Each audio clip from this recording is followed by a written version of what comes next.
Hi there, YouTube. My name is Ryan Tyndale and I'm a teacher in the Durham District School Board. We are about 1 hour east of Toronto, which is the big capital city in Ontario and biggest, fourth biggest I think in North America. So that's where we are situated, just for by way of context. I teach at Cartwright Central Public School. Twitter handle is @teachingsmarter. YouTube, perhaps you found me through YouTube or you found me through my Twitter link. YouTube is Teaching Smarter, and I am also on the web at teachingsmarter.ca. So any way you want to reach out to me, please go ahead and do so. Gmail is teachingsmarter@gmail.com. Okay, so this is my week 4 update of my video log, or my vlog of my journey with my students through the Wild Robot book, which is what we're reading. The Global Read Aloud is a 6-week program, and we are coming out of week 4, so we're really at the tail end of it now, with weeks 5 and 6 coming next week and the one following. We've really enjoyed our journey. To date, we've connected with 15 different times.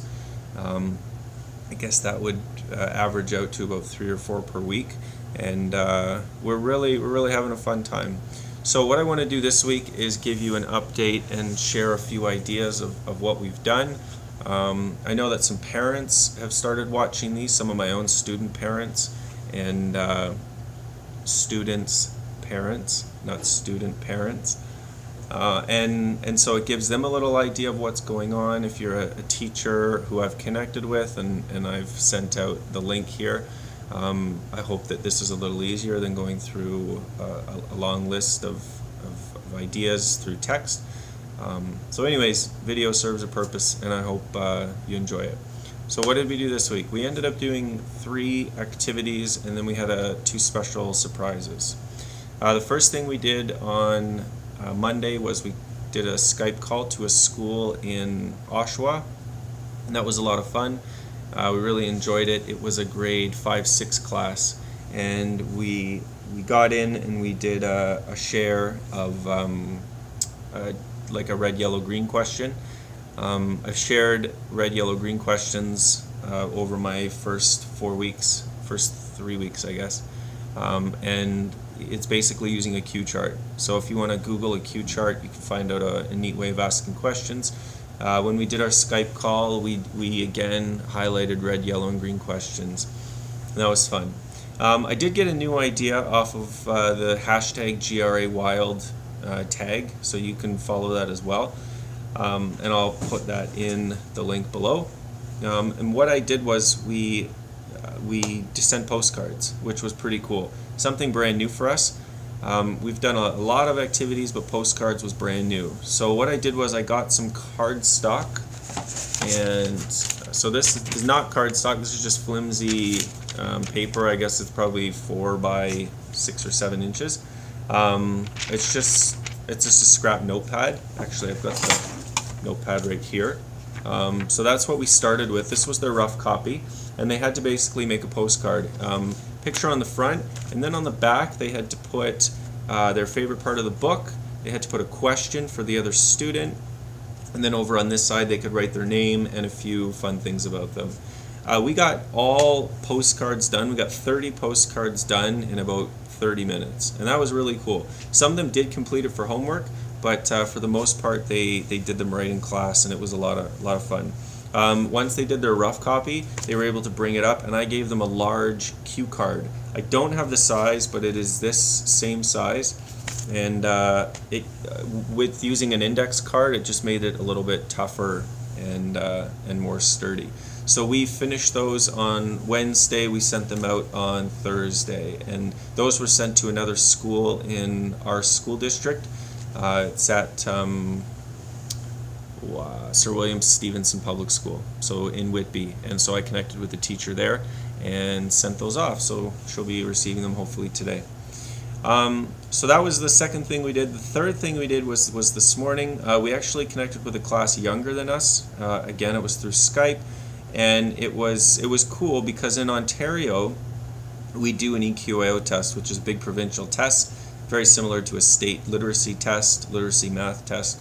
So EQAO, big thing that they ask grade 3 and 6 students to do are support their answers. So this morning when we connected with the grade 3 class, who they are prepping in the spring for that EQAO test, we had students this morning support their answer. So instead of asking a question and then having them do it for homework, we asked the question live and then we gave the kids 30 seconds to think up their answer, and then they could share it back and forth. So that was cool because it was right away, and it was neat for kids to be able to do that. So supporting their answer was important. One of the questions was, why is Roz, it was, do you think Roz is developing the ability to have feelings? And one of the students said yes, because she's a leader, but they had to support their answer with proof from the text. So I would encourage you to do that as well. Have your kids find support in the text where it's appropriate.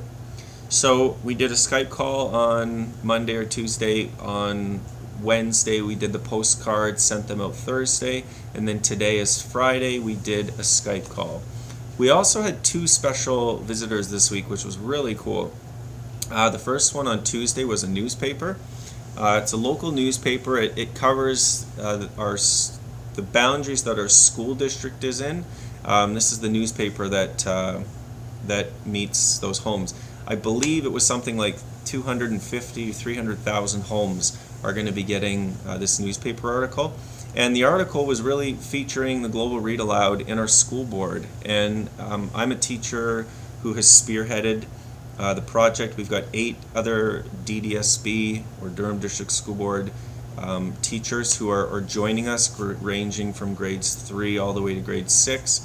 And they were just curious about how teachers are working collaboratively around the board to make students love learning. So the Global Read Aloud was something they thought was cool, and so they came in on Tuesday with a photographer and ended up doing a phone interview later in the afternoon. And when the article goes live, I will show a picture. If I can even get the printed copy, I will show it in next week's video log, but I will put a link to it below and just give some praise for the Global Read Aloud. And then today we had the director for our school district, Lisa Miller. She is at Director DDSB, I think is her Twitter tag. I'm not sure, I will put it in the link below. But Lisa Miller, she came in this morning to read to the kids. And that was really cool because you think of all of the, things that she has to do. I'm stuttering, sorry.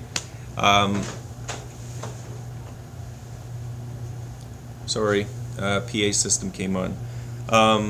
So anyways, as I was saying, all the things that she's got to do, she took a half an hour out of her schedule to come in and read to a bunch of 8, 9, and 10-year-olds, and I thought that was pretty cool.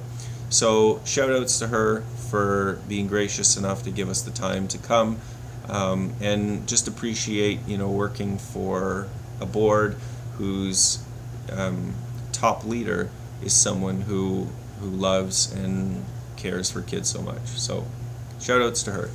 So that's what we did today, and then along with her coming in, our media department as well came in to do a story on it as well. They took some pictures and whatnot. So when that releases, I will put the link in the box below. So fun week. We're coming out of week 4. 3 activities, 2 Skype calls, and a postcard activity, which was new. Newspaper came, director came, media department came, 2 articles are going to be written. Again, just throwing it out there for students or teachers to eat up. And lots of fun for next week. One encouragement is to try the hashtag #GRAWild stream. You'll get a whole bunch of stuff. Next week is Halloween, which we're really excited about. One of the cool things I saw was a teacher take little baby pumpkins or gourds. They spray painted them silver and gold, and they took buttons and they made robots. Kind of something on the to-do list for next week if I can get my hand on 20 pumpkins.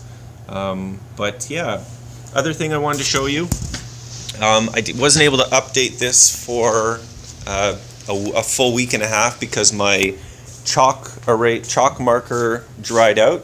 But this is just a stenciled map of North America. So Canada's up here. We are in Ontario, right down here above Lake Ontario. And what we've been doing is just tracking with my students the different places that we've connected with.